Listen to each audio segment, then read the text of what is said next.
أن هذه لا تحتاج إلى حفظ لأنها تعرف عن طريق علامات ماذا؟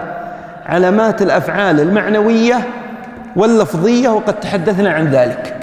ثم تحدثنا عن حروف المعاني وعرفنا أن هناك ما لا يكون إلا حرفا. ثم تحدثنا عن الأسماء وعرفنا أن عندنا ما لا يكون إلا اسما، وقلنا إن هذه تعرف أيضا عن طريق ماذا؟ عن طريق العلامات الدالة على الأسماء، وهي علامات معنوية وعلامات لفظية. ثم عرفنا أن عندنا هنا جزء مشترك فيه خلا وعدا وحاشا. خلا وعدا وحاشا لأنها قد تأتي حروف وقد تأتي أفعال. ثم عرفنا المشترك بين الأحرف والأسماء ودرسناها 13 كلمة. ثم بعد ذلك توقفنا مع حروف المعاني وقسمناها إلى قسمين: حروف عاملة وحروف غير عاملة. ثم قسمنا الحروف العاملة، خلوني أكتبها هنا. خلاص انتهينا من المشترك هكذا، وهذا المشترك هنا. أتينا إلى الأحرف، هذا تذكير بما درسنا حتى الآن. قسمناها إلى أحرف عاملة وأحرف غير عاملة، هي جميعا لها معاني، ولكن هل مع المعنى عمل أو لا؟ هنا السؤال. وقلنا إن المرحلة الثانية اللي بعد تحديد نوع الكلمة هي تدقيق الحرف، أي معرفة الدقائق حول كل حرف من هذه الأحرف. فقلنا هذه الدقائق تعود إلى 3 أسئلة: ما معناه؟ هل له عمل؟ وما عمله؟ لابد أن تعرف هذه الأمور الثلاثة عن كل حرف من هذه الأحرف. قلنا المنهج الإسلامي في الفكر الإسلامي يقوم على حفظ القليل وترك ما عداه. لذلك حفظنا الأحرف العاملة، فعرفنا أنها إما أن تكون عاملة في الأفعال، وإما أن تكون عاملة في ماذا؟ في الأسماء، كما هو واضح عندكم. التي تعمل في الأفعال هي إما أن تعمل النصب، وإما أن تعمل الجزم، وهنا إما أن تعمل الجر، وإما أن تعمل النسخ. النسخ يقتضي عملين: تنصب المبتدأ وترفع الخبر، أو ترفع المبتدأ وتنصب الخبر. وما عدا ذلك فهو غير عامل. إتقان الأحرف مسألة جوهرية في معرفة النحو. للأسف الشديد أنا متخرج، وكثير منكم متخرج من قسم اللغة العربية، يدرس ولا يمر أساسا بهذه التفصيلات أبدا. وأيضا خريج كلية الشريعة لا يمر على هذه التفصيلات التي في حروف المعاني. أعددت لكم هذه المذكرة، ولكن لا أريد أن أستهلك الوقت إلا في الأمور التي نريد أن نشرحها. أريد أن أبين لكم الآن كيف يمكن الاستفادة من هذه المذكرة، لأنها ليس كل ما فيها يحفظ. لاحظوا معي صفحة 2. طبعا تقسيم الحروف إلى حروف لها معنى ولها عمل، وحروف لها معنى وليس لها عمل. لاحظوا أن الكثرة الغالبة للحروف غير العاملة، للحروف غير العاملة. في الصفحة الثانية شيء، أيوة بالضبط. لاحظوا معي عدد المعاني التي يعبر عنها بأحرف وليس لها ماذا؟ وليس لها عمل، ليس لها عمل. بعدين توقفنا في الصفحة 3 مع الحروف التي لها معنى ولها عمل. لاحظوا معي حروف تعمل في الأفعال وحروف تعمل في الأسماء.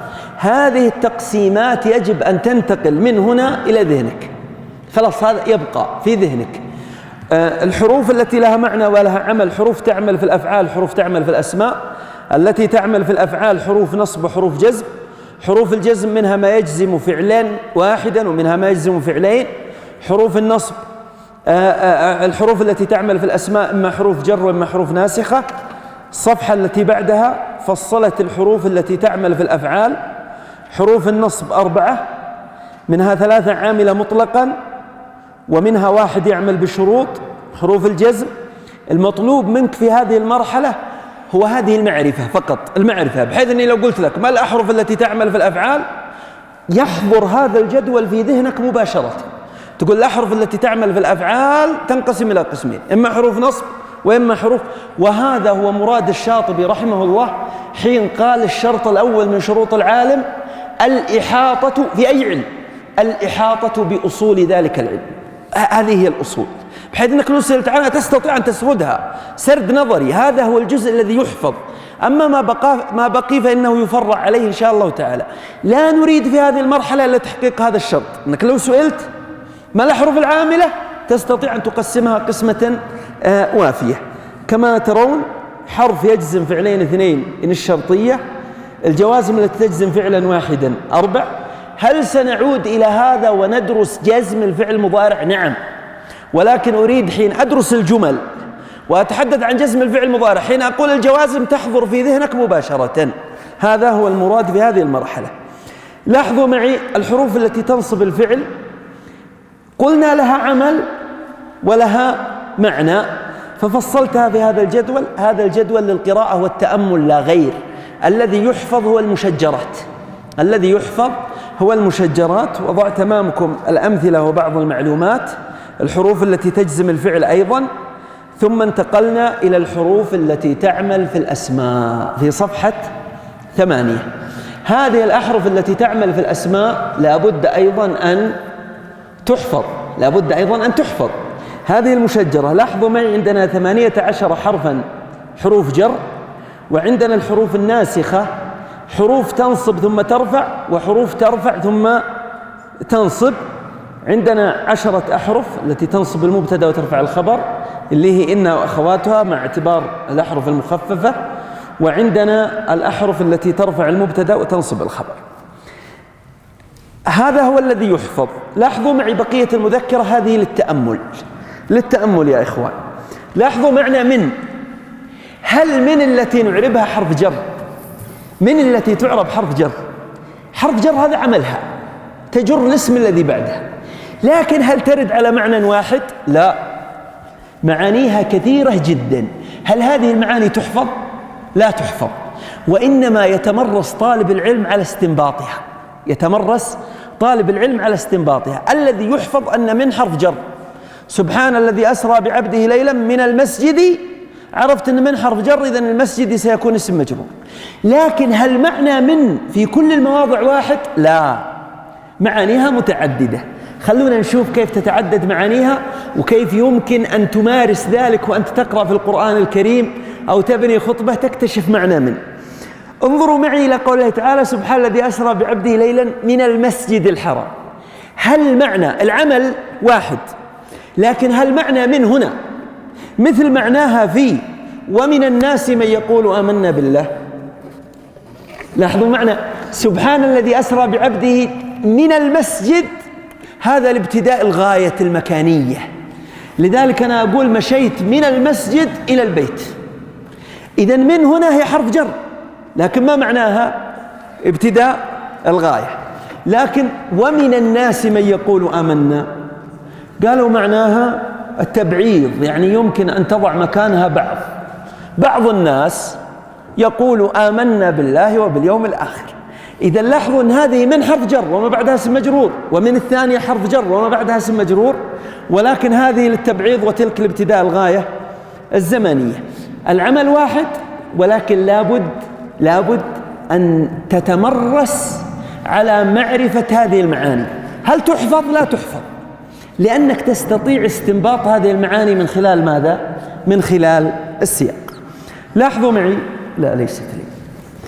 لاحظوا، نأخذ نوع ثالث، يلبسون ثيابا خضرا من سندس.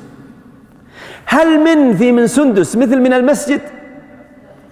من حيث العمل هي حرف جر، ولكن من حيث المعنى هناك من المسجد لتحديد ابتداء الغاية المكانية. من الناس بعض.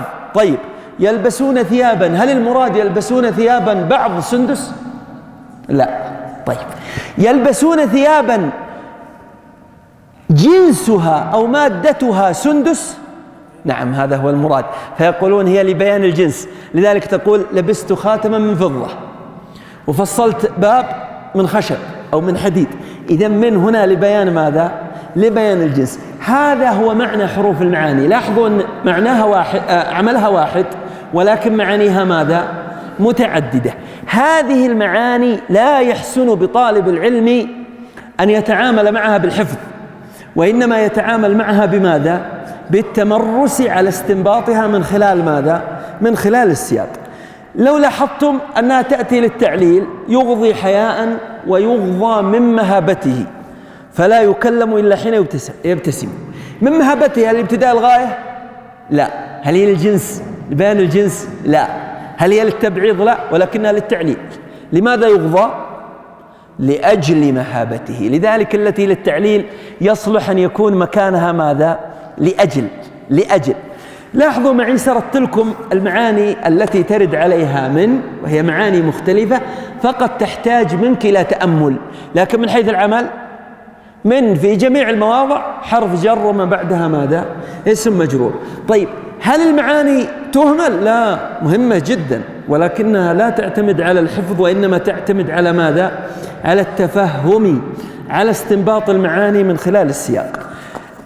حتى ما يضيع الوقت أنا أحيل هذه المذكرة إن شاء الله تعالى بعد استعراضها إلى قراءتكم، لأن عندي أشياء في آخر المذكرة تحتاج شرح تقرؤونها. والأسبوع القادم قبل ما أبدأ في المهارة الثالثة، قلنا المهارة الأولى تحديد نوع الكلمة، المهارة الثانية تدقيق الحرف، لا نريد أن نستمر في أكثر من هذا. الأسبوع القادم سأبدأ في تدقيق الفعل. قبل تدقيق الفعل سأفتح مجال للسؤال عن أي شيء في هذه المذكرة إن شاء الله تعالى. لاحظوا معي إلى الحرف الثاني، عمل إلى في جميع المواطن واحد، حرف جر، ولكن هل معنى واحد؟ من المسجد الحرام إلى المسجد الأقصى. فائدة إلى هنا هي انتهاء الغاية. طبعا الغاية قد تكون مكانية وقد تكون زمنية. أنا أقول قرأت من العصر إلى المغرب، ابتداء غاية زمانية وانتهاء غاية زمانية. من المسجد الحرام إلى المسجد الأقصى ابتداء غاية مكانية وانتهاء غاية مكانية. لاحظوا معي المعية، قال: من أنصاري إلى الله، أي من أنصاري مع الله جل وعلا. طبعا أنبه هنا استدرك استدراك مهم، وهو أن قضية المعاني فيها بون شاسع بين العلماء، منهم من فصل، منهم من اختصر، منهم من ذكر البعض، منهم من توسع. لذلك هذه المسألة قابلة يعني قد تجد شيئا مختلفا عن الكلام الذي أقوله هنا في أي كتاب، هذا أمر طبيعي كما سترون بعد قليل إن شاء الله تعالى. قالت العرب: الذود إلى الذود إبل. نقول القطرة إلى القطرة ماء. إلى هنا هل هي الانتهاء الغاية ولا بمعنى مع؟ بمعنى مع. انظروا إلى قول الله تعالى: والأمر إليك، يعني والأمر لك، فهي بمعنى اللام، بمعنى اللام. موافقة عند، قال: رب السجن أحب إلي. تقول والله إن هذا أحب إلي من كذا، يعني أحب عندي، أحب عندي.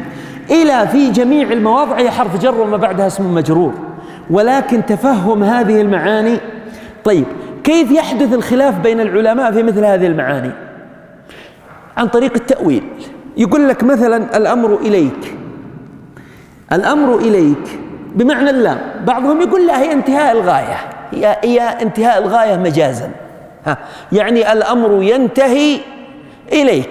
لذلك كيف يحصل الخلاف بين العلماء في مثل هذه الأمور؟ أنه يتوسع في الدلالة المجازية فيدخل بعض المعاني في ماذا؟ في بعض، فيدخل بعض المعاني في بعض. انظروا عن، كذلك انظروا على، لماذا قيدتها بالحرفية؟ على أساس أذكركم أن ترى عندنا هناك على ماذا؟ اسمية، كنا قد ذكرناها. انظروا إلى في، انظروا إلى الباء، الباء معانيها كثيرة جدا. هذه المعاني، الباء حرف جر، لكن هذه المعاني تسببت في خلاف الفقهاء.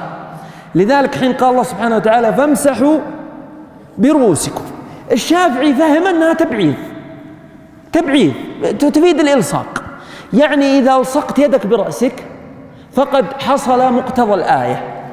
لذلك لم يوجب التعميم، غيره من الفقهاء قال لا، الباء زائدة، هو المراد امسحوا رؤوسكم، ومسح الرأس يقتضي تعميم المسح. إذن هذه المعاني تأملها مهم جدا، وهو داخل بحول الله تعالى في تدبر كتاب الله سبحانه وتعالى. أفلا يتدبرون القرآن أم على قلوب أقفالها. لاحظوا معي لام الجر، اختصرت لكم طبعا تعرفون حروف المعاني ألف فيها كتب كاملة، قد استعرضت يعني مغني اللبيب ورصف المباني والجنداني في هذه الإجازة، وحاولت أن ألخص لكم تلخيصا وافيا والاستشهاد على ذلك. أريد أن أقف عند رب اللي في الصفحة 17. طبعا رب دار خلاف كبير بين العلماء في مسألة دلالتها. القدامى كلهم قالوا رب للتقليل، لذلك حين يقال رب أخ لك لم تلده أمك، فإن الدلالة هنا دلالة ماذا؟ تقليل. أتى بعد المتقدمين، أتكلم عن جيل الخليل والسيبويه وأبي عمرو بن العلاء، أتى مجموعة من المتأخرين قالوا لا، كيف؟ للتكثير. طيب كيف للتكثير؟ قال والله سبحانه وتعالى يقول ربما يود الذين كفروا، وهذه ليست للتقليل وإنما هي للتكثير. والرسول صلى الله عليه وسلم يقول يا رب كاسية في الدنيا عارية يوم القيامة، فهذه تدل المقام الآن في ربما يود الذين كفروا في قول الرسول صلى الله عليه وسلم رب كاسية هو مقام تحذير، والتحذير يقتضي التكثير ولا التقليل؟ يقتضي التكثير، ففهموها من هذا الجانب. حتى أتى ابن مالك ومن تابعه قالوا تأتي للتقليل قليلا وللتكثير كثيرا، للتقليل قليلا وللتكثير كثير. والذي أراه العلم عند الله أنها للتقليل مطلقا. لذلك في قول الله تعالى ربما يود الذين كفروا لو كانوا مسلمين، اختلف أهل التفسير في مسألة الزمان الذي سيقال فيه هذا الكلام، فقالوا عند الموت، إنها إذا وصلت ساعة الموت تمنى لو أنه ماذا؟ مسلم. وقال بعضهم لا، في ساعة الحشر والحساب يتمنى لو أنه مسلم، ويتمنى لو تمكن من العودة إلى الدنيا. والشيخ صالح المغامسي قال لا، له رأي ثالث، قال يتمنى أنه مؤمن حين يرى عصاة المؤمنين خرجوا من النار. والحقيقة رأيه طريف جدا، لأن الآية قالت لو كانوا مسلمين، وما قالت لو كانوا ماذا؟ مؤمنين. وتعرفون أن الإسلام أقل درجة من ماذا؟ أيوة، لذلك عصاة المسلمين هم يعذبون في النار بقدر ماذا؟ ذنوبهم، ثم يأذن الله سبحانه وتعالى بإخراجهم. فالشيخ صالح لمح هذا فقال مقام هذا القول هو عند إخراج عصاة المسلمين من النار، فيتمنى الكافر الخالد أجرنا الله وإياكم لو أنه مسلم حتى يخرج. وأنا أقول في المواضع الثلاث هي لا تخرج عن حد ماذا؟ عن حد القلة، لأننا ننظر إليها باعتبار عمر الكفر كله. كم موقف تمنوا فيها أن يكونوا مسلمين؟ فبهذا الاعتبار لا مانع من اعتبارها لماذا؟ لا مانع من اعتبارها للتقليل، على أن المسألة فيها 3 أقوال كما قلت لكم. عندنا تاء القسم أريد أن ألفت نظركم إلى شيء. أنا أسمع كثير من الخطباء وكذا يقول والله وبالله وتالله. الحقيقة هذا من أقبح ما يمكن أن أسمع على الإطلاق. أولا لأن فيه امتهان للقسم، الأمر الثاني أن والله ليست مثل تالله. عند العربي الأصيل، العربي الذي يفهم كلام العرب، تالله تستخدم لإظهار التعجب، لذلك للقسم التعجبي. لذلك حين تعجب إخوة يوسف من تفضيل الله سبحانه وتعالى له عليهم قالوا تالله لقد آثرك الله علينا، لأن الموقف مقام ماذا؟ تعجب. إبراهيم هل يعقل أن يقسم على أن يكيد أصنامهم دون أن يقول إن شاء الله؟ طيب ليش قال تالله لا أكيدن أصنامكم وهو نبي الرسول، والله سبحانه وتعالى يقول لأخيه محمد صلى الله عليه وسلم ولا تقولن لشيء إني فاعل ذلك غدا إلا أن يشاء الله، بل إن الله رباه جل وعلا، رباه صلى الله عليه وسلم فأحسن تربيته، لذلك حين لم يقل إن شاء الله انقطع عنه الوحي. هو إبراهيم قال وتالله لأكيدن أصنامكم، لأن الله سبحانه وتعالى قد أوحى إليه بذلك، فهو يتعجب من استضعافهم له، مع أنه يعلم علما قاطعا بتعليم الله تعالى له أنه سيكيد هذه الأصنام ويحطمها. لذلك قال وتالله لأكيدن أصنامكم. لذلك هو قسم ماذا؟ قسم تعجبي لإظهار التعجب. لذلك حين تتعجب من ابنك تقول تالله إنك لمجتهد، هذه أفصح من أن تقول والله إنك لمجتهد، لأن هدفك من القسم هنا هو إظهار ماذا؟ هو إظهار التعجب ومعرفة هذه الدقائق في كلام العرب من الأمور التي تهمنا نحن باعتبارنا المتعلمين، تهمنا في خطيبنا وتهمنا في إمامنا وتهمنا في المتحدث إلينا، أن يكون على هذا القدر من الفصاحة والعلم بنواميس العرب في كلامها. هذه حروف الجر أحيلكم على قراءتها وتفهم معانيها. أما العمل حرف جر اسم مجرور. ونفتح المجال للأسئلة إن شاء الله تعالى بإذن الله تعالى في بداية المحاضرة القادمة. ننتقل بعد ذلك إلى الحروف الناسخة. الحروف الناسخة إن وأخواتها، وهي تنصب المبتدأ وترفع الخبر كما ترون، وسوف نعود إليها. هل هذا هو آخر عهدنا بإن وأخواتها؟ فقط أريد فيما بعد إذا قلت لك ما الحروف الناسخة تقول تنقسم إلى قسمين: حروف تنصب ثم ترفع، وحروف ترفع ثم تنصب. الحروف التي تنصب ثم ترفع هي إن وأخواتها، وهي 1 2 3 4، لأن سنعود وسندرسها إن شاء الله تعالى عند دراستنا لماذا؟ للجمل. أيضا كل واحدة من هذه الأحرف لها معنى بالإضافة إلى عملها كما ترون مقسمة في هذا الجدول. طبعا عندنا لا النافية للجنس، أقف معها وقفة سريعة. هذه يسميها علماء الكوفة تسمية جميلة، يسمونها لا التبرئة. لا النافية للجنس هذه التسمية البصرية، أهل الكوفة يسمونها لا التبرئة. التبرئة المراد بلا النافية للجنس لا التي يراد منها استغراق ماذا؟ النفي الكلي. لذلك يقولون هي لتنصيص النفي. لذلك كيف تعرف؟ تعرف بأن ما بعدها يكون مفتوحا ليس منونا، وإنما ماذا؟ مفتوحا. لذلك ما قال لا إله إلا الله، وإنما قال لا إله إلا الله، لأن هذا يعني استغراق ماذا؟ النفي. جنس الآلهة كامل، لا شيء ينتمي إلى هذا الجنس إلا الله. فهذا هو المراد بماذا؟ المراد بلا النافية للجنس. لذلك هناك فرق بين أن أقول لا شيء في نفسي، يقول لي واحد أظن يا أخي في نفسك علي شيء، أقول لا شيء في نفسي إذن أنا برأت. لذلك سموها لا التبرئة، أنا تبرأت من أن يكون في نفسي أي شيء. لكن إذا قلت له لا شيء في نفسي، المفروض يعرف ترى ما في نفسي عليك شيء واحد، ما في نفسي عليك علوم واجد. إذا قلت لا شيء لا شيء في نفسي. لذلك لاحظوا يوسف عليه السلام حين أراد أن يبرئ نفسه رغم ما فعل به إخوته، إلا أنه قال لا تثريب، لا تثريب عليك، ما فيه أبدا 100%، ليس في نفسه أي شيء. وهكذا تكون أخلاق الأنبياء ومن اقتفى أثره. إن لك في الحياة أن تقول لا مساس، مستحيل أحد يمسه بسوء، لأن الله سبحانه وتعالى قد عصمه، لكن الحساب أين؟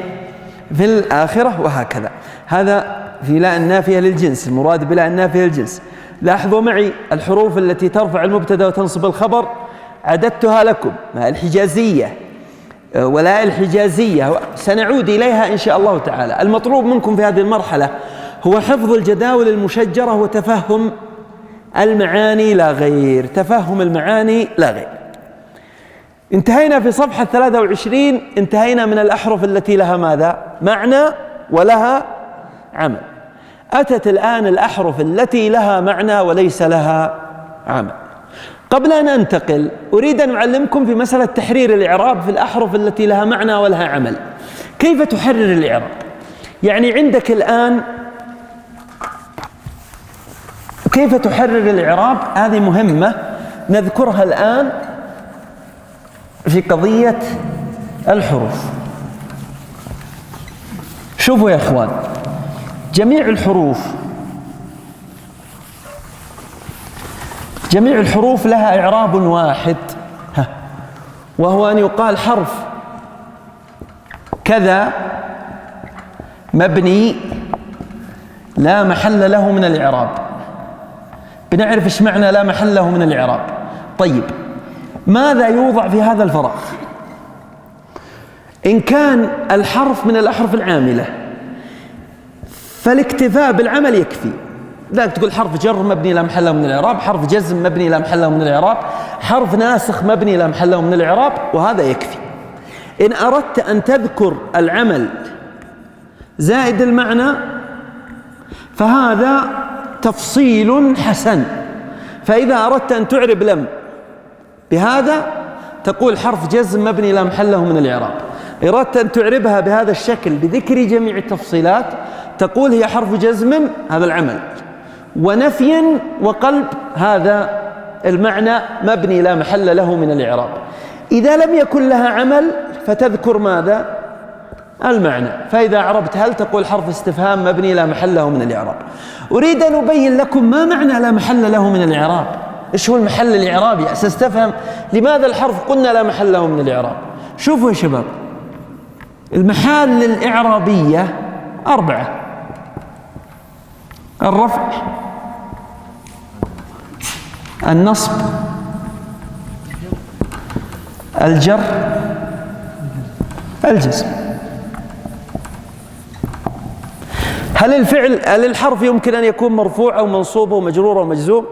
لا، لذلك قلنا لا محل له من الإعراب، لا محل له من الإعراب. طبعا الأحرف التي لها معنى وليس لها عمل أيضا سردتها أمامكم في جدول كنا قد ذكرناه سابقا من أجل تفهمها ومعرفتها، لكن نصل إلى الشيء اللي نبغى نشرحه الآن، وهي في صفحة 31 الحروف المشتركة بين ماذا؟ القسمين، العاملة وغير العاملة.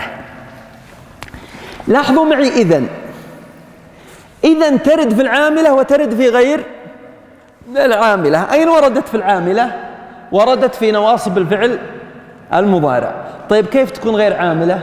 لأن عملها مقيد بشروط، فإذا اختل شرط من هذه الشروط انتقلت من عاملة إلى غير عاملة. لذلك انظروا في قول حسان رضي الله عنه: إذن والله نرميهم بحرب تشيب الطفل من قبل المشيب. لاحظوا نرمي فعل مضارع منصوب، ما ناصبه إذا، لكن في قول الله تعالى وإذا لا يؤتون أتى الفعل مضارع مرفوع إذا لم تعمل، فنقول هي حرف جواب مهمل لا عمل له مبني لا محل له من الإعراب. لماذا أهملت؟ لأنه اختل شرط من شروط ماذا؟ من شروط الإعمال، وهذه سنأتي لها إن شاء الله تعالى بالتفصيل. المهم الآن هو فهم فكرة الحروف وكيف تدقق كل حرف بهذا الشكل الذي ترونه. انتقلوا معي إلى صفحة 33. قلت لما الحرفية، لماذا قيدناها بالحرفية؟ لأن عندنا هناك اسمية، ذلك كتبت لكم في المذكرة هنا اللي على اليمين. قلت تذكر أن تعلمنا سابقا أن لما قد تكون ماذا؟ اسم ظرف زمان، فلما نجاهم يعني وحين نجاهم. إذن لما حين تكون معنى حين فهي اسم. نحن نتحدث عن الحرفية أيضا قد تكون عاملة وقد تكون غير عاملة. تكون عاملة إذا كانت نافية بمعنى لم، تكون غير عاملة إذا كانت استثنائية بمعنى إلا. هذه الأمور ذكرناها سابقا وأعدنا ترتيبها هنا. هذا من فقه ماذا؟ من فقه اللوازم. لأن عندك لما تستطيع أن تفصلها، تقول هي ترد اسم وترد حرف، وإذا جاءت حرف فقد تكون عاملة وقد تكون غير عاملة. هذا هو الجزء الذي يحفظ، ليس ألفية ابن مالك. هذا هو الذي يحفظ، ليس ألفية ابن مالك. الجزء الذي يحفظ هو هذه المعرفة، بحيث أنك تحفظها وتعبر عنها أنت، تعبر عنها أنت. بعد أن تتقن ذلك إن أردت أن تستعين بألفية ابن مالك لتذكر معلوماتك أنت لا بأس، ولكن ما تكون الأصل في المعلومة هو ماذا؟ الألفية. لا يكون الأصل في المعلومة هو الألفية. لاحظوا معي لا الآن، لا، هذا هو الفقه. هذا فقه النحو، إن لا تكون في ذهنك بهذا الشكل، ترتسم في ذهنك بهذا الشكل. لا تنقسم إلى عاملة ومهملة لا عمل لها. لا العاملة عاملة في الفعل وعاملة في الاسم. لا التي تعمل في الفعل هي لا الناهية التي فيها نهي، ولا العاملة في الاسم لا النافية للجنس، ولا العاملة عمل ليس، وسوف ترد إن شاء الله تعالى. المهم الآن هو هذا الفقه العام. طيب لا الجوابية حضرت؟ لا حرف لا محل له من الإعراب ولا عمل. لا النافية لا يتناهون، حرف نفي لا محل له من الإعراب ولا عمل، لذلك الفعل المضارع بعده ماذا؟ مرفوع. لا النافية للاسم إنها بقرة لا فارض ولا بكر. لاحظوا أن فارض مرفوعة لم تؤثر فيها ماذا؟ لا، لأن أصلها إنها بقرة فارض، هذا إثبات الصفة. طيب تبغى تنفي الصفة، إنها بقرة لا فارض، وإعراب فارض في الحالين صفة، إلا أن لا نفت الصفة، وإذا شلت لا ثبتت الصفة، ثبتت الصفة. واضح هذا؟ لم تعمل. إذن عندنا لا أيضا يجب أن تعلم أنها قد تكون عاملة وقد تكون غير عاملة. طيب كيف تستفيد بهذه المذكرة الآن؟ اللي يريد أن يستفيد ويتعلم إذا مرت به لا يقرأ وجه كامل، مرت به لا في الصفحة الأولى يوقف يقولها بفتح بشوف هل لا عاملة ولا غير عاملة. هذا هو الذي يرسخ العلم في داخلك. فتدبر آية خير من أن تقرأ وجهين دون تدبر، تستخرج اللاءات التي فيها وتحدد نوعها. لو جلست نصف ساعة مع المصحف تستخرج الأحرف ثم تذهب إلى هذا المخطط اللي بإذن الله تعالى ينتقل إلى ذهنك فيما بعد. لاحظوا معي اللام. اللام هنا لاحظوا عدد اللامات التي لا عمل لها كثيرة، لذلك تفهمها مهم. عندنا لا العاملة في الفعل اللي هي لام الأمر، لينفق ذو سعة، ليستجيبوا لي، ليؤمنوا بي، ليعلم كذا. التي تجر الاسم هي اللام التي حرف جر. لكن لاحظوا معي عدد اللاءات التي لا عمل لها. عندنا اللام الأولى لام الابتداء، محمد مجتهد. تبغى تأكد هذا الكلام تقول لمحمد مجتهد. اللام هذه ما أثرت، محمد مجتهد لمحمد مجتهد، لذلك يسمونها لام الابتداء، والهدف منها التوكيد، كما في قول الله تعالى لأنتم أشد رهبة. لأنتم هي أنتم أشد رهبة. لاحظ هذه اللام لا عمل لها ولا تؤثر فيما بعدها. لاحظوا معي اللام المزحلقة، كتبت بعدها اللام المزحلقة كتبت لام إيش؟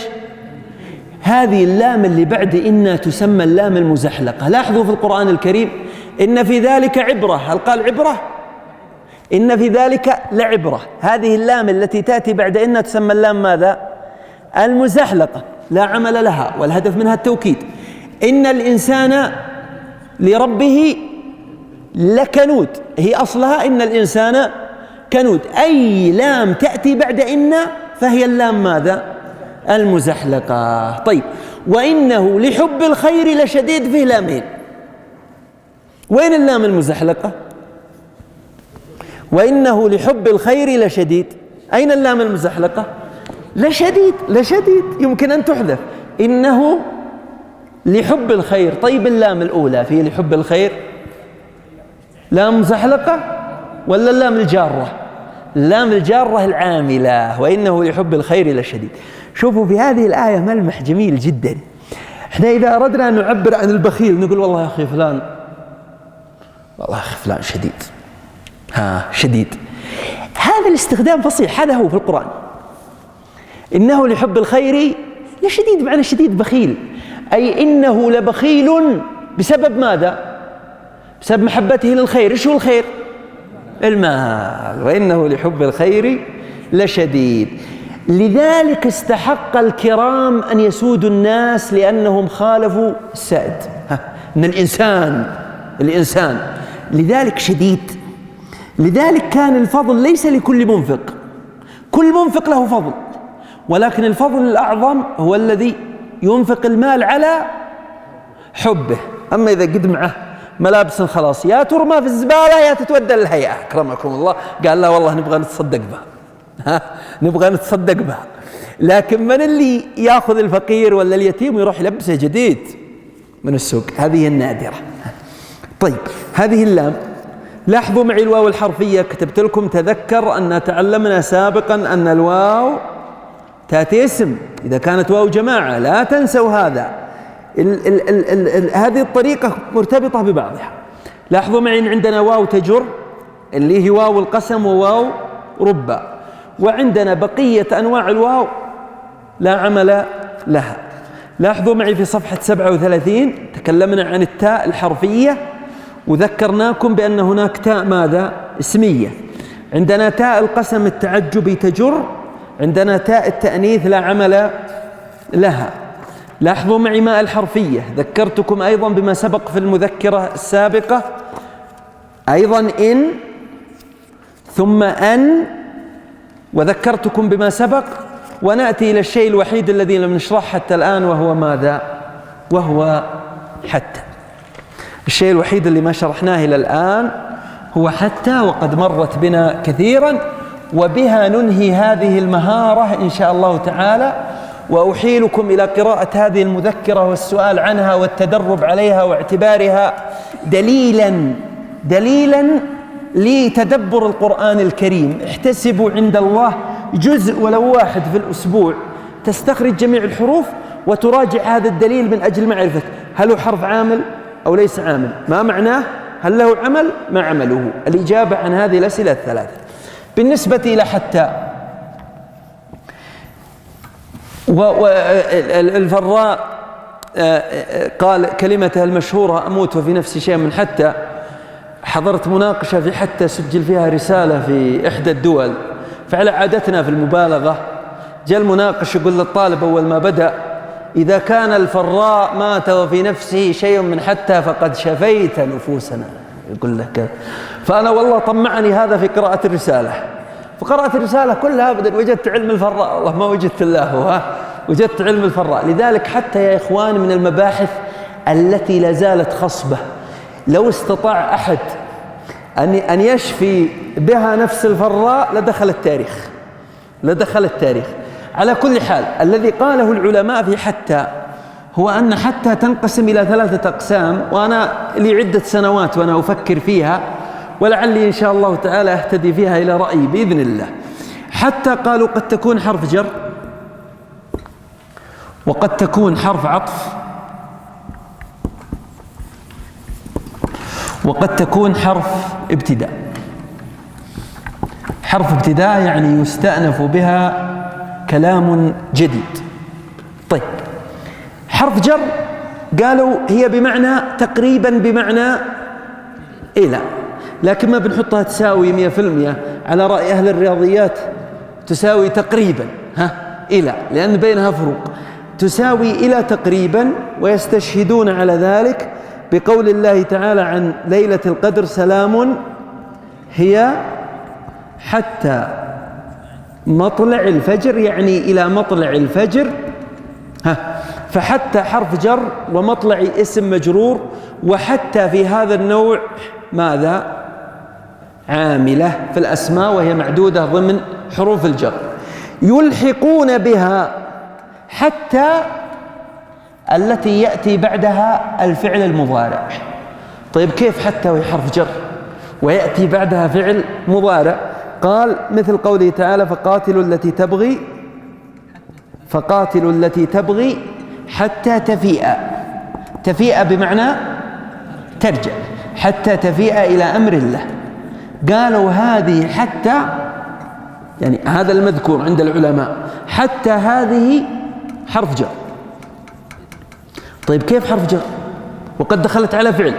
قالوا عندنا بعدها هنا أن المصدرية، وبعدين أن المصدرية مع الفعل هي الاسم المجرور. لذلك المراد فقاتلوا التي تبغي حتى فيئها يعني حتى رجوعها إلى أمر الله. هذا التصور البصري لهذه المسألة. التصور الكوفي ايش هو؟ قالوا لا، بنزيد هنا نوع، بنقول حتى تأتي حرف جر، وتأتي حرف نصب، وتأتي حرف عطف، وتأتي حرف ابتداء، ويشيلون هذه يحطونها هنا، ويقولون الذي نصب الفعل المضارع هو ماذا؟ حتى، فيصبح عندنا قسم جديد لحتى. لذلك قال الفراء: أموت في نفسي شيء من حتى. التصور البصري هو بهذا الشكل، قالوا التي تدخل على الفعل المضارع ويكون الفعل المضارع بعدها منصوبا فهي حتى الجارة، ولكنها جرت المصدر المؤول من أن المصدرية مع الفعل. على كل حال هذه حتى الجارة. الأمر الثاني حتى التي هي حرف عطف، قالوا تساوي تقريبا ماذا؟ الواو، تساوي تقريبا الواو، كأن تقول قدم الحجاج أو وصل الحجاج كما يمثلون حتى المشاة. حتى المشاة. فلاحظوا أن المشاة هذه معطوفة على ماذا؟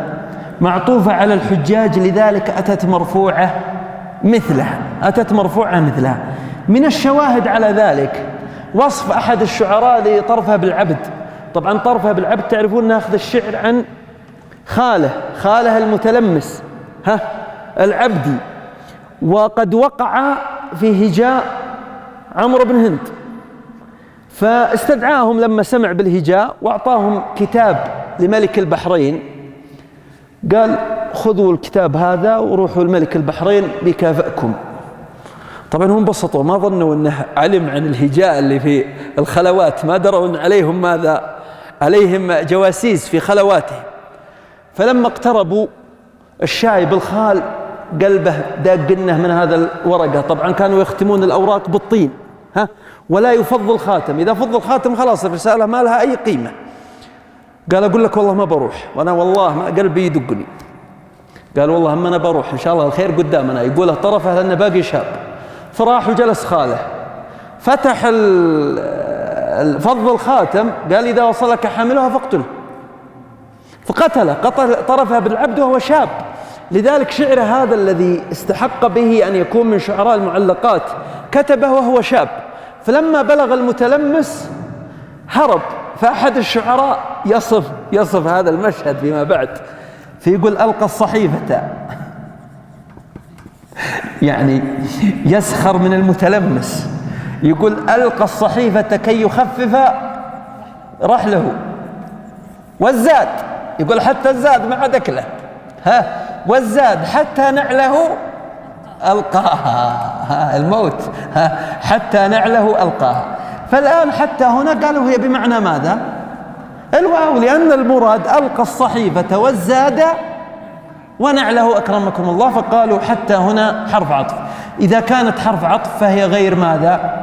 فهي غير عاملة. طيب كيف أفرق بين حتى التي هي حرف جر وبين حتى التي هي حرف عطف؟ حتى التي هي حرف جر ما بعدها مجرور، حتى التي هي حرف عطف يوضع مكانها الواو وتعطف ما بعدها على ما قبلها ويأخذ الحكم نفسه.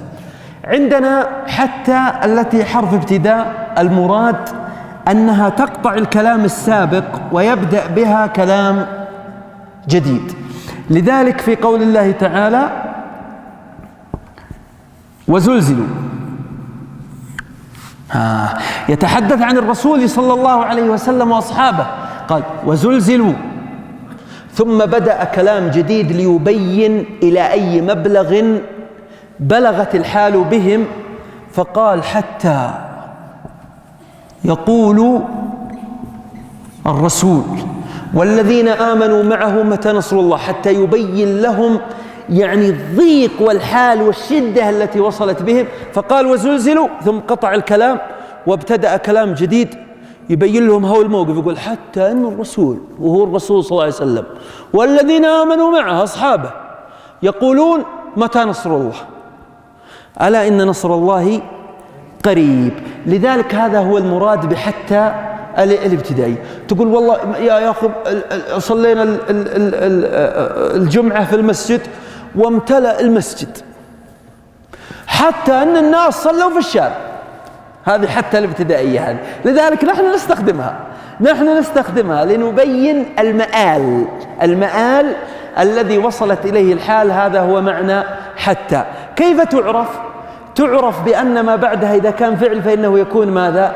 يكون مرفوع، وإذا كان اسم فإن ما بعدها يكون مرفوع، يأتي جملة جديدة. لذلك حتى الابتدائية تدخل على ماذا؟ تدخل على الجمل. هذا هو التنظير الذي وصل إليه سلفنا رحمهم الله تعالى في قضية حتى، ولكنهم أبقوا الأبواب مشرعة أمام العقول في التفكير في هذه المسألة، في مسألة حتى، وفي مسألة هذا التنوع الذي ورد فيها في الشواهد الشعرية والشواهد القرآنية. بهذا الشكل يا إخوان مهارة التفكيك مستمرة. نحن الآن في مرحلة معرفة الكلمات، انتهينا من تحديد نوع الكلمة، ثم إذا حددت نوع الكلمة وعرفت أنها حرف فننتقل إلى مهارة أخرى وهي تدقيق الحرف عن طريق الجواب عن 3 أسئلة. إذن الشرط الذي شرطناه أنها قابلة للإتقان، تحتاج فقط أنت أن تطبق ما معنى الحرف، هل له عمل، ما عمله. الأسبوع القادم إن شاء الله تعالى سننتقل إلى مسألة أخرى وهي مسألة تدقيق ماذا؟ تدقيق الفعل. وسأقول لكم أن تدقيق الفعل يكون بالجواب أيضا عن مجموعة من الأسئلة سوف تأتيكم مكتوبة إن شاء الله تعالى. أكتفي بهذا القدر وأوصيكم بالتطبيق لأجل تمام الفائدة إن شاء الله تعالى. وبالنسبة إلى الإخوان الذين سيرون هذه المقاطع على اليوتيوب إن شاء الله تعالى سيظهر لهم شريط فيه يعني بريد إلكتروني لإرسال هذه المذكرة إليهم إن شاء الله تعالى. أكتفي بهذا القدر وأفتح المجال للأسئلة والاستفسارات. وصلى الله وسلم وبارك على سيدنا ونبينا محمد. تفضلوا شيخ. وين المجال لدخول العلماء للاجتهاد؟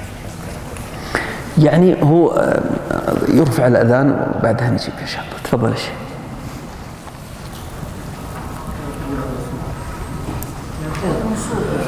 الله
بعض زملائكم يسأل يقول هي حتى يقول اختلف القراء السبعة في القراءات السبع المتواترة في قراءة هذه الآية بين حتى يقول وحتى يقول. فالشاهد في حتى الابتدائية هي حتى التي جاء الفعل بعدها مرفوعا في القراءة السبعية الثابتة أظنها عند ابن كثير وغيره حتى يقول. أما إذا كانت حتى يقول فستنتقل من الابتدائية إلى ماذا؟ إلى الجار، لأن قلنا إذا كان الفعل المضارع بعدها منصوب مثل حتى تفيء فهذه جارة، يعني حتى قول الرسول والذين آمنوا معه متى نصر الله. أما إذا كانت مرفوعة وهي قراءة سبعية ثابتة فإن حتى هنا ابتدائي. زميلكم الأستاذ خالد يسأل يقول عن أي هو واحد بحجم الفراء يقول أموت في نفس شيء من حتى، إيش مراده بهذا؟ يجونه أصحابه يوصونه يقولون تشهد، فيتشهد يقول تراني أموت في نفس شيء من حتى، يعني خلوا بالكم من هذه المسألة واعملوا وابحثوا واجتهدوا. في مجموعة من الأبواب لا مانع أن أقولها لكم هي لا زالت قابلة للتدقيق والنظر، حتى التفريق بين الضاد والضاء ليس من ناحية صوتية، فهذا علماء التجويد أشبعوا يعني في قضية صفات الحرفين، ولكن كيف نفرق بينها كتابيا؟ السلف الأمة وصلوا إلى طريقة واحدة فقط، حصر الكلمات التي تكتب بالضاء، قالوا وما عداها فهو يكتب بالضاء. طبعا هذه الطريقة السهلة، يعني الطريقة الهينة. لماذا لجأوا إليها على عظم قدرهم؟ لأن الله سبحانه وتعالى لم يفتح عليهم في هذه المسألة بشيء. لا يمتنع أن يفتح الله سبحانه وتعالى المتأخر بما لم يفتح على، فيمكن أن تحاول يعني إيجاد طريقة. عندنا باب ثالث من الأبواب التي لم يوصل فيها إلى ضابط، مسألة المصدر. الآن قام، إيش مصدرها؟ قيام. طيب وجلس؟ طيب ليش ما كانت جلاس زي قيام؟ وليش ما كانت قام قيوم زي جلوس؟ خرج خروج، ضرب ضربا، واجتهد اجتهادا. طبعا الأفعال غير الثلاثية منضبطة، لكن حين تأتي عند الأفعال الثلاثية لا يوجد تفسير علمي لاختلاف هذه المصادر. لماذا خرج على وزن فعول وضرب على وزن فعل، فتقول ضرب ضربا وما تقول خرج خرجا، وإنما تقول خروجا. أيضا هذه من المسائل التي لا زالت قابلة لماذا؟ للتفكير. قد تصل فيها إلى ماذا؟ قد تصل فيها إلى قاعدة تدخل بها ضمن العلماء الذين فتح الله عليهم. أيضا مسألة رابعة أقولها لكم، هذه قلنا حتى، وقلنا التفريق بين الضاد والضاء، وقلنا ضبط المصدر الثلاثي، الفعل الثلاثي، حركة عين الفعل الثلاثي، يعني خرج وضرب كلها على وزن فعل. طيب خرج ايش مضارعها؟ يخرج. طيب ضرب يضرب، ليش ما كانت كلها على يضرب؟ أو ليش ما كانت كلها على يخرج؟ أو ليش ما كانت مفتوحة مثل ذهب يذهب؟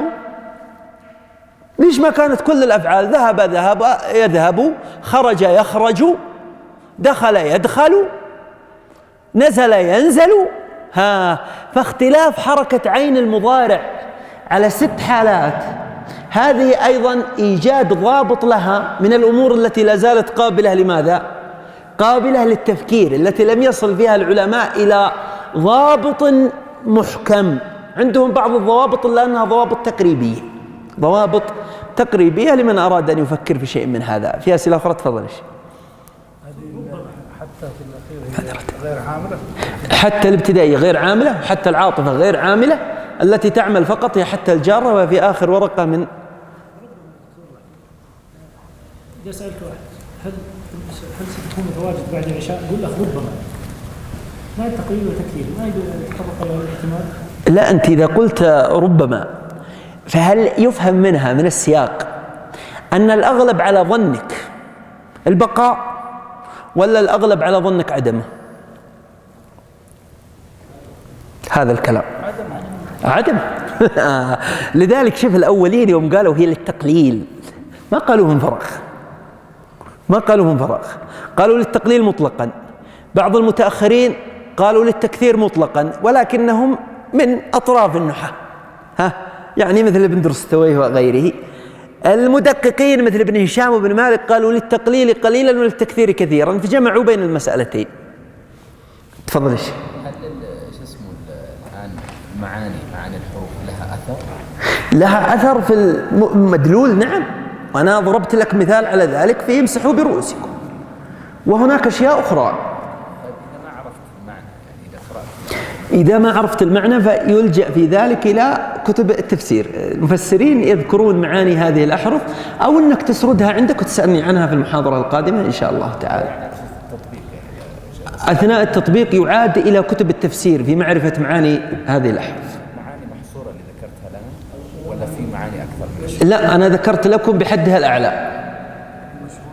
نعم، لا، ذكرت لكم حدها الأعلى، لا يوجد زيادة عليها. قد تجد في غير هذه المذكرة أقل. نعم. يعني تحفظ المعاني ولا ما تحفظ؟ والأفضل ألا تحفظ، وإنما تتمرس على ماذا؟ على استنباطها من خلال السياق. تفضل يا شيخ. الإنسان لربه لكنود، نوع اللام الأولى لربه وإنه يحب الخير كذلك. نعم. نوع اللام الأولى إن الإنسان لربه لكنود، أي جاحد لربه، لذلك اللام حرف جر في لربه، لكن كنود لام مزحلقة اللي هي بعد إن. أفضل كتب تحدث عن إعراب القرآن واستجمعت. إعراب القرآن تقصد الإعراب التفصيلي والتنظير لإعراب القرآن الكريم؟ الإعراب التفصيلي الحقيقة كتاب الدكتور محي الدين الدرويش، كتاب جميل للغاية، إعراب القرآن الكريم، وهو يعرب وأيضا يضع إضاءات لبلاغة الآيات، يعني يضع إضاءات ممتازة وجميلة جدا.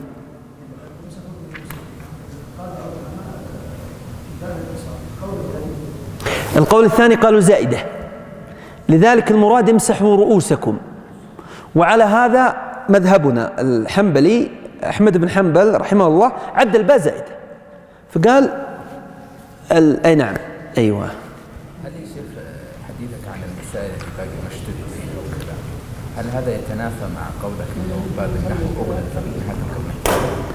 لا، أنا حين نتحدث عن قضية إغلاق باب النحو في القرن الثالث يعني إغلاق باب الاستنباط من كلام العرب الفصحاء، لأن بعد ذلك ليس عندنا عرب فصحاء، وليس باب الاجتهاد في النحو أن تجتهد، ولكن انقرض الفصحاء بانتهاء القرن الثالث، يعني نهاية القرن الثالث إلى منتصف الرابع حد أعلى، اللي مرة توسع قال نهاية القرن الرابع.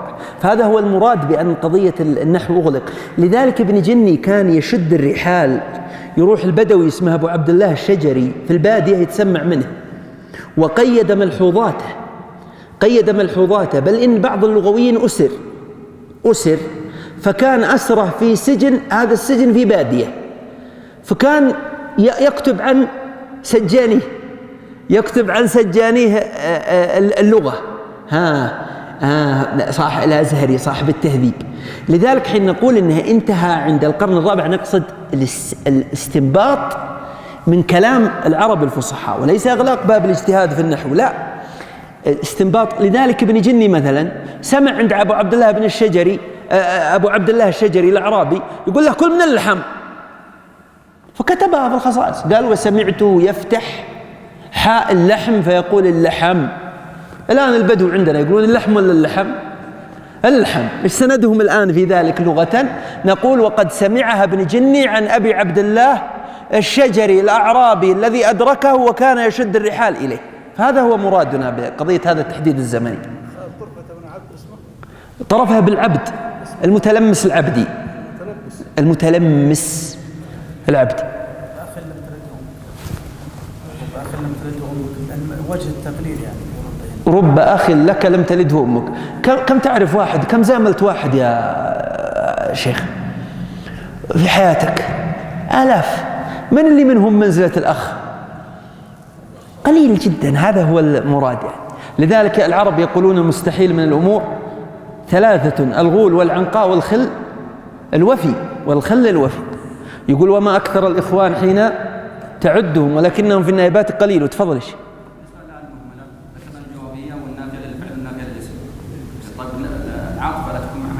في ماذا؟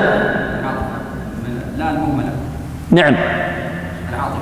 هي لا العاطفة ذكرنا لا النافية للاسم، فهي تشمل لا العاطفة وغيرها. فقلت النافية للاسم لأنها تشمل الاثنين. صلى الله وسلم وبارك على سيدنا ونبينا محمد. السلام عليكم.